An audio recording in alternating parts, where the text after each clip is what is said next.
Hi, everybody. Hi.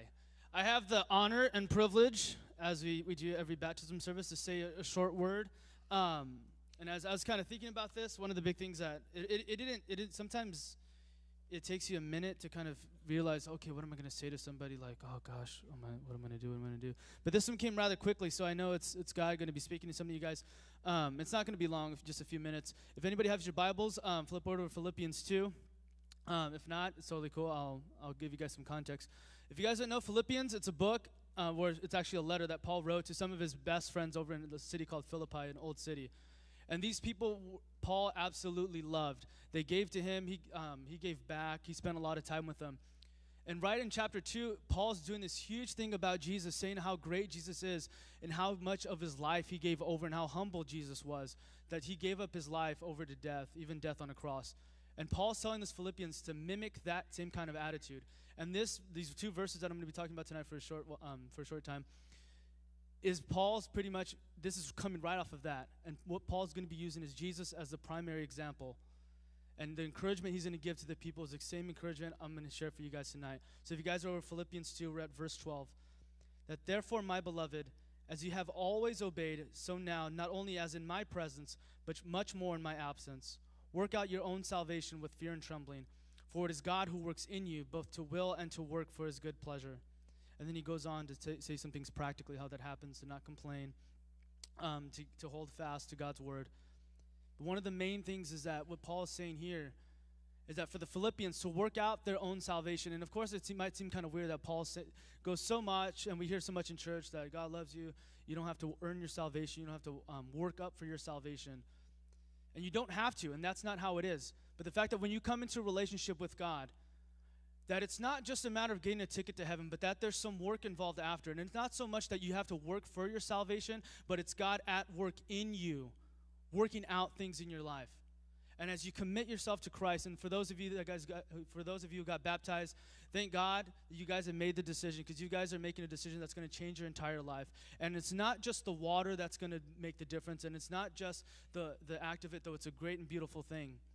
But your commitment to Christ is what's going to make the difference. How you've given your heart over to Christ, and that's going to make all the difference in the world. And how God is going to go exceedingly and above everything you can even think or imagine. And so as Paul's encouraging the people to work out their salvation, it's not that they're left alone to kind of figure out things on their own, to try to somehow figure out what salvation looks like, or what being saved, what looks like a Christian, what should a Christian do, what should a Christian think, what should a Christian say. Why? Because they're not left on their own, for it's God in them, in us as Christians, to will and to work for his good pleasure. That God's going to begin and finish everything that he's started. And so for us this evening, and for those of you guys that got baptized, and even for some of you who have been maybe been Christians for a while, new Christians, that tonight you would commit yourself to the Lord. That tonight you would come to the realization that it's not just about how much you can do for God, but allowing God in a weird way. That we allow God to do his work in us and through us.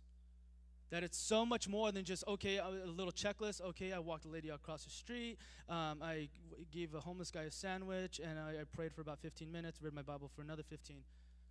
Because if all that's going to amount to, we're missing out on so much. So much. And so for those of you here tonight, committing yourself to God may look like talking to someone for half an hour or an hour, just listening to their story, and then giving 5 minutes of encouragement. For some of you, that might mean going all the way across the world to some remote part of a country. And for most of us, what it's going to look like is sharing Jesus with your family, with your friends, with your coworkers, not cussing out that person on the side of the road when you know they cut you off. It's just like, ugh. Yeah, LA traffic, it's the best, right? It's going to look so much more than just doing things for God, but allowing God's life to live out through you. And of course it sounds, Dom, that sounds so, of course, that's so cliche. But practically, what does it look like? Talking to your friends and neighbors. What does it mean helping out people that are in need? Someone that's passed away, if they've left a widow, helping them out in their time of need. Taking over some groceries, taking out the trash. Letting God work out his will in us and through us to people that desperately, desperately need him. So with that, I want to encourage you guys to let God not only take over, but work through your life, knowing that if you've committed yourself to Christ as a follower of him, that he's at work in you. He's giving you his Spirit, at work in you. But yet, in the midst of that, God working out in you, that we don't become lazy. All right, God, you're going to do it all. All that stuff I got in my going in my life, it's going to go away. No. That we work out our salvation, that we walk with God. In walking it out, God works it out. So with that, I want to encourage you guys, keep going for Jesus. Those of you guys who have gotten baptized, that's awesome. It feels like a graduation ceremony. It's weird. Yeah, just keep going for Jesus.